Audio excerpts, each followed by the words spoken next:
इस सिनेरियो को देखें, इसमें आपके पास सैलरी और ग्रेड की एक मैपिंग है। सपोज करें कि आपके पास एक ऐसा सर्वे है जिसको आपने फिल किया था, और आपने जब सर्वे फिल करवाया था ऑर्गेनाइजेशन में, तो उस टाइम पे आपके पास उस सर्वे के अंदर जो क्वेश्चंस थे उसमें सिर्फ सैलरी का कॉलम था। बट जब आप अपने सुपरवाइज़र के पास गए तो उन्होंने कहा कि जी नहीं, मुझे अब ना आप एक लिस्ट बना के दें जिसमें आप ग्रेड वाइज काउंट्स दें कि जी बीपीएस 1 के कितने लोग थे, बीपीएस 5 के कितने थे।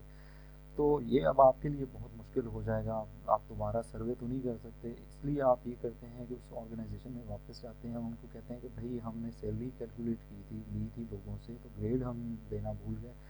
अब अगर आपके पास कोई फार्मूला है या क्या, आप किस तरह से इनको ग्रेड देते हैं, तो आप ज़रा हमें वो फार्मूला बता दें। वो आपको ये एक शीट बना के दे देते हैं कि जी अगर सैलरी इस रेंज में हो तो उसका हम ये ग्रेड देते हैं, अगर इस रेंज में हो तो उसको ये ग्रेड देते हैं।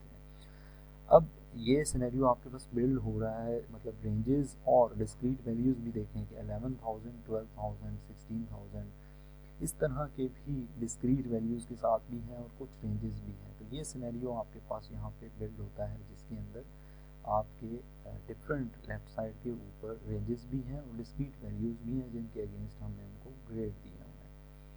तो इन सब चीज़ों की बेस के ऊपर अब आपके पास सिर्फ सैलरी का कॉलम है और ये आपके पास एक शीट है जिसको आप यूज़ कर सकते हैं अपना वो बनाने के लिए, ग्रेड बनाने के लिए। तो सर्वे करने के बजाय, दोबारा सर्वे करने के बजाय हम सैलरी को यूज़ करेंगे। अब आप यहाँ शीट में आ जाएँ, SPSS में, इसमें देखें हमने एक सैलरी का कॉलम बनाया, एक सीरियल नंबर का कॉलम बनाया है। अब हम डेटा व्यू में आते हैं, यहाँ हम कुछ रिकॉर्ड ऐड कर देते हैं। जैसे मेरे पास 10 रिकॉर्ड्स हैं और केसेस ज़रूरी नहीं है कि सारे के सारे हम फुल करें। देखें हमारे पास 2100 वाला एक रिकॉर्ड है, 3500 वाला है, फिर 11,000 वाला एक रिकॉर्ड है, फिर हमारे पास 17,000 वाला एक रिकॉर्ड है, 3500 का एक और रिकॉर्ड आ जाता है, 16,500 का एक रिकॉर्ड आ जाता है। तो गौर से देखिएगा, ये जो सैलरीज़ हैं ये डिफ़र कर रही हैं एक दूसरे से, और कोई सैलरी किसी रेंज में है और दूसरी सैलरी किसी और रेंज में आ रही है। तो इनको हम करके देखते हैं, 69,000 के बजाय 6900 कर देते हैं। अब देखें आपके पास सैलरी है और आपके पास ग्रेड मिसिंग है। यहाँ आएँ आप, ट्रांसफॉर्म में आएँ और Recode into different variable choose करें।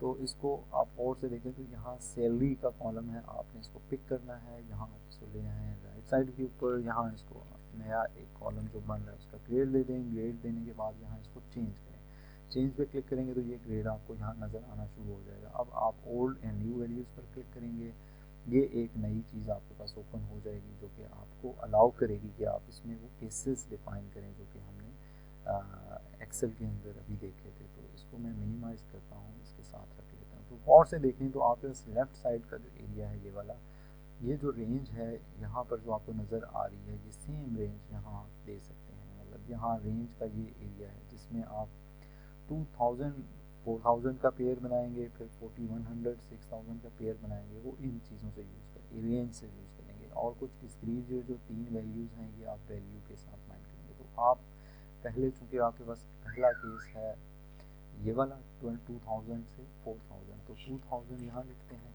4000 यहाँ लिखते हैं, और इसको ग्रेड हमने देना है BPS 1। अब ये इसको पिक नहीं कर रहा, मैं आउटपुट एज स्ट्रिंग करूँगा क्योंकि BPS 1 एज अ स्ट्रिंग जाएगा।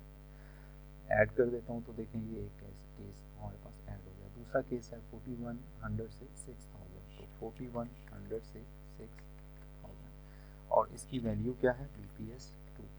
मैं इसको ऐड कर देता हूँ, देखेंगे फिर एक ऐड हो गया, फिर 6100 से 8000 और इसको हमने वैल्यू क्या देनी है, BPS 3। मैंने ये केस भी ऐड कर दिया। अब आप देखें तो 4 का भी है इसी तरह, 8100 से 10,000 और इसको ग्रेड हमने क्या दे दिया, BPS 4 ऐड कर दिया। वापस आएँ तो 11,000 अब डिस्क्रीट एक वैल्यू, डिस्क्रीट से मतलब ये है कि वो एक सिंगल वैल्यू है, तो वो हम यहाँ दे देते हैं और इसको हम देते हैं BPS 5, BPS5, तो ये हमने ऐड कर दिया। फिर देखें आपके पास BPS6 की एक एंट्री है, वो भी डिस्क्रीट एक वैल्यू है, उसको हम BPS6 दे देते हैं। और से देखें तो ये ऊपर ऐड हो रहे हैं, वो नीचे चले गए हैं। इसी तरह 13 मेरा ख्याल है 13,000 नहीं 16,000 है, उसकी एक वैल्यू हमने दी हुई है BPS9 ऐड कर देता हूँ। अब देखें फिर रेंज शुरू हो गई है, तो 17,000 पे आएंगे और 25,000 ये रेंज हमने देनी है। और इसको BPS क्या देंगे, BPS13 दे दिया, इसको ऐड कर दिया। अब आपके पास रेंज दोबारा आ गई 26,000 से 40,000, 26,000 से 40,000। और इसको हमने ग्रेड देना है जी BPS20 ऐड कर देते हैं। फिर आप इधर आए तो 40,000 से 100,000, 40,000 से 100,000 और ये BPS21। तो जितने भी यहाँ हमारे पास थे कैसे कहते हैं केसेस थे, वो हमने केसेस यहाँ पर ड्रॉ कर लिए। ये सारे केसेस हमारे पास मौजूद हैं जिनमें हमने ये सारी कॉन्फ़िगरेशन कर ली। अब हम इसको कंटिन्यू कर देते हैं, हमें यहाँ कुछ भी नहीं करना, हम इसको ओके प्रेस कर देते हैं। अब वापस आए, देखें यहाँ आउटपुट विंडो है, इसको साइड पे कर दें, या आपके पास ग्रेड्स लग गए हैं। अब जो बंदा इस रेंज में था उसको हमने BPS1 दे दिया, 21 भी मिल गया, 3 भी मिल गया। आप देखें दो केस इसमें ऐसे हैं जिनको ग्रेड नहीं मिला, तो एक 16,500 वाला है और एक 15,000 वाला है। तो बात ये है कि हमारे पास ये जो रेंज है इसमें वो कहीं फिट नहीं आ रहा। फिर 16,500 की यहाँ कोई वैल्यू नहीं है। अब यहाँ ये 16,000 पे BPS9 है, तो आगे का कोई केस हमने डिफाइन ही नहीं किया। इसी तरह 15,000 भी यहाँ कहीं फिट नहीं हो रहा। तो ये दो केसेस आपके पास ये फिल नहीं हुए।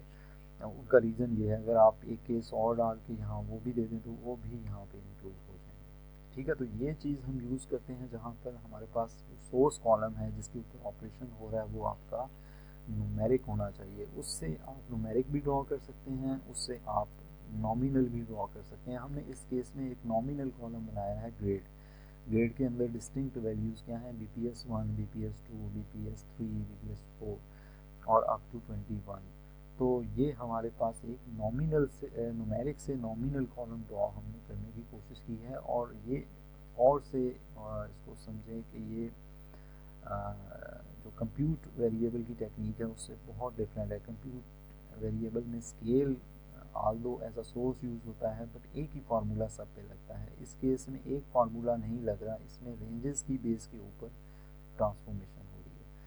तो होपफुली ये आपको अब क्लियर हो गया होगा। इसमें अगर कोई क्वेश्चन हो तो आप फिर मेरे से